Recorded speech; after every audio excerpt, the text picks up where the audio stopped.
Hello and welcome everyone. मैं अनीता। आज हम करेंगे सुभद्रा कुमारी चौहान की कहानी राही, जो हमने एक दिन भी करी थी। आज मैं उसको विस्तार पूर्वक आपको पढ़ाऊँगी। तो शुरू करते हैं हम अपनी कहानी राही। राही सुप्रसिद्ध कवित्री और लेखिका सुभद्रा कुमारी चौहान द्वारा रचित एक संवेदनशील कहानी है, जो 1947 में प्रकाशित उनके कहानी संग्रह सीधे साधे चित्र में संकलित है। तो ध्यान में रखना किसकी कहानी है? राही सुभद्रा कुमारी चौहान की, और 1947 में प्रकाशित हुई थी सीधे साधे चित्र संग्रह में। और आगे जे कहानी देश की स्वतंत्रता के बाद भी निर्धन वर्ग की दुर्दशा, गरीबी, भूख और गांधीवाद मूल्यों पर आधारित सामाजिक विषमता पर गहरा चोट करती है। किस किस पर? निर्धन वर्ग की दुर्दशा, भूख और गरीबी, गांधीवादी मूल्यों, ये जो है इन पर ये आधारित है। राही कहानी का विस्तृत विवरण अब देखते हैं क्या है। लेखिका कौन है? सुभद्रा कुमारी चौहान। प्रकाशन वर्ष 1947। संग्रह सीधे साधे चित्र कहानी संग्रह है जी। आगे इसमें मुख्य पात्र जो रहेंगे वो है राही, जो एक मंगरोली जाति की गरीब महिला है, और अनीता एक स्वतंत्रता सेनानी जो जेल में है। ये थे हमारे मुख्य पात्र। कथानक देखते हैं इसमें। कहानी में राही नाम की एक महिला अपनी गरीबी और भूख के कारण चोरी करती है। किसके कारण? गरीबी और भूख के कारण। ध्यान रखना। अनाज की गठरी और जो अनाज की चोरी करती है, अनाज की गठरी की चोरी करती है भूख के कारण। अनीता जो एक पढ़ी लिखी और उच्च वर्ग की महिला है, राही से सहानुभूति रखती है। राही बताती है कि कैसे उसके पति को पुलिस ने अन्यायपूर्वक फंसाकर जेल में मार डाला और उसके बच्चे भूखे मर रहे हैं, इसलिए उसे चोरी करनी पड़ी है। तो ये किससे बता रही है? अनीता से। तो देखते हैं अब आगे। ये था हमने इसका जो विस्तृत विवरण आपको बता दिया। आगे इसका कहानी का उद्देश्य क्या है फिर पढ़ेंगे आगे विस्तार से। पहले आपके सामने मैं उद्देश्य वगैरह रख देती हूँ, फिर जल्दी कहानी समझ में आएगी। कहानी का उद्देश्य, ये कहानी स्वतंत्रता के बाद भी भारतीय समाज में व्याप्त असमानता को दिखाती है। अनीता के माध्यम से लेखिका प्रश्न उठाती है कि क्या इस आज़ादी के लिए संघर्ष किया जहाँ गरीबी अभी भी अन्न के लिए तरस रहा है, जहाँ गरीब अभी भी अन्न के लिए तरस रहा है, क्योंकि गरीबी के कारण, अन्न ना होने के कारण ही वो राही जो है वो चोरी करती है। तो ये कहानी गांधीवादी विचार मतलब सत्य और अहिंसा पर और यथार्थ के बीच अंतर को भी रेखांकित करती है। तो ये था हमारा कहानी का उद्देश्य। अब कहानी की मुख्य विशेषताएं क्या हैं? ये एक वातावरण चित्र प्रधान और सहानुभूति कहानी है, जो हमने पहले ही पढ़ा। उस समय की सामाजिक आर्थिक स्थिति का जीवन चित्रण करती है। राही के माध्यम से सुभद्रा कुमारी चौहान ने देश के गरीबों की उपेक्षा पर गहरी चिंता व्यक्त की है। ये थी कहानी की विशेषताएं।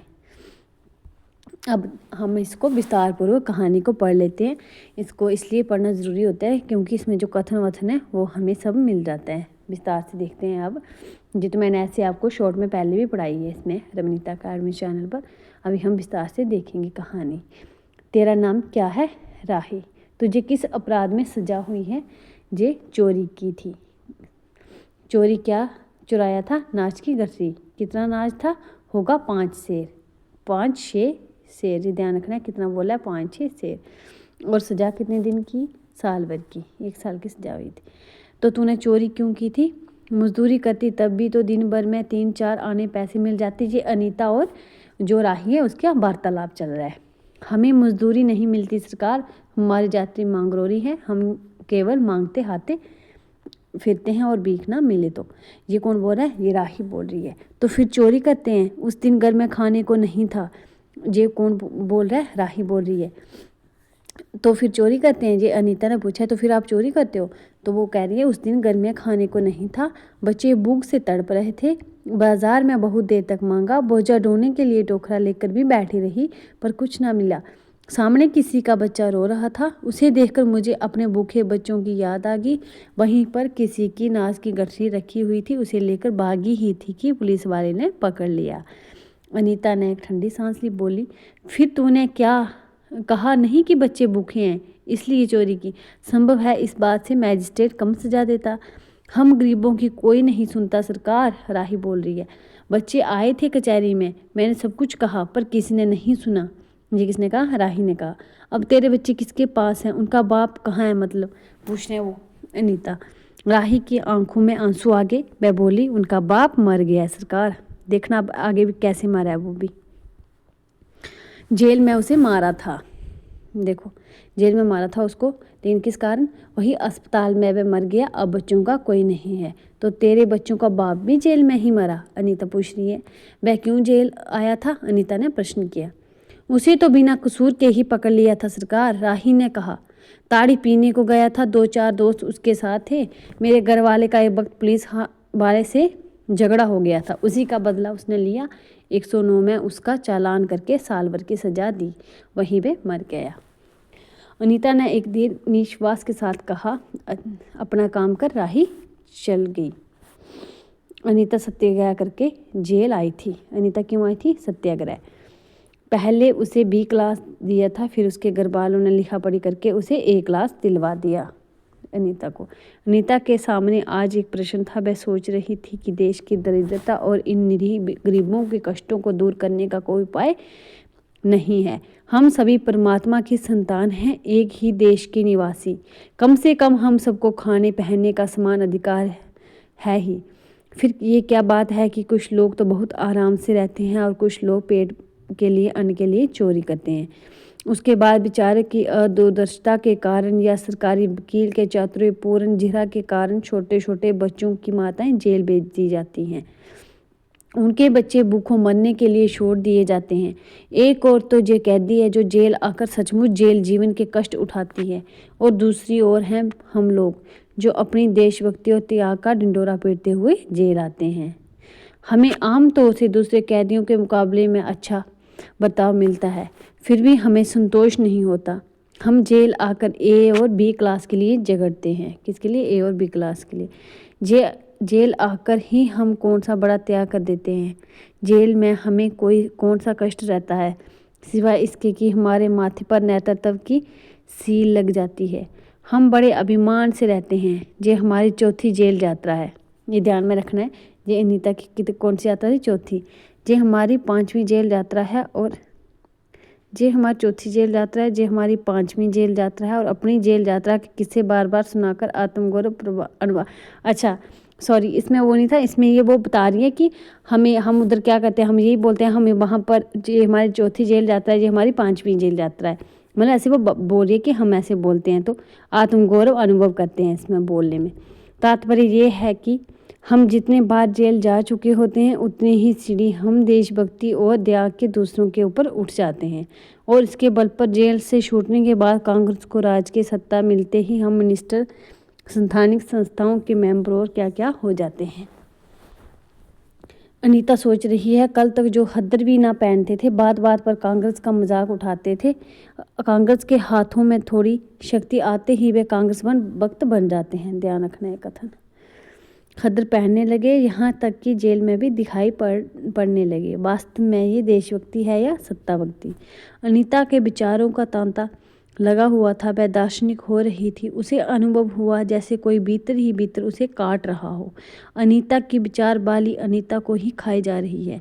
उसी बार बार ये लग रहा था कि उसकी देशभक्ति सच्ची देशभक्ति नहीं वरना मजाक है। उसे आत्मग्लानि हुई और साथ ही साथ आत्म अनुभूति भी। अनीता की आत्मा बोल उठी, वास्तव में सच्ची देशभक्ति तो इन गरीबों के कष्ट निवारण में है। ये ध्यान में रखने का तो इम्पोर्टेंट है। ये कोई दूसरे नहीं, हमारी ही भारत की संतानें हैं।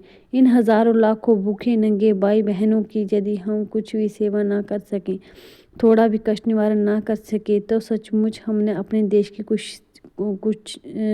कुछ सेवा की। हमारा वास्तविक देश तो देहातों में है।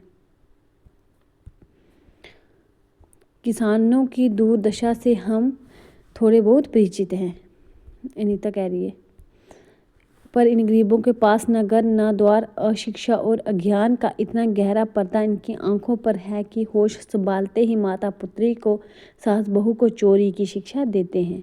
और उनका ये विश्वास है कि चोरी करना और भीख मांगना ही उनका काम है। इससे अच्छा जीवन बिताने की वे कल्पना भी नहीं कर सकते। आज जहाँ डेरा डाल के रहें तो कल दूसरी जगह चोरी की, बचे तो बचे, नहीं तो फिर 2 साल के लिए जेल।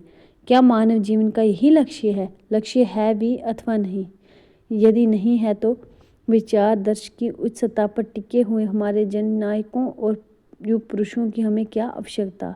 इतिहास, धर्म, दर्शन, ज्ञान, विज्ञान का कोई अर्थ नहीं होता, पर जीवन का लक्ष्य है, अवश्य है। संसार की मृग मृचिका में हम लक्ष्य को भूल जाते हैं। सत्ता के ऊपर तक पहुंच पाने वाली कुछ एक महान आत्माओं को छोड़कर सारा जान समुदाय संसार में अपने को खोया हुआ पाता है।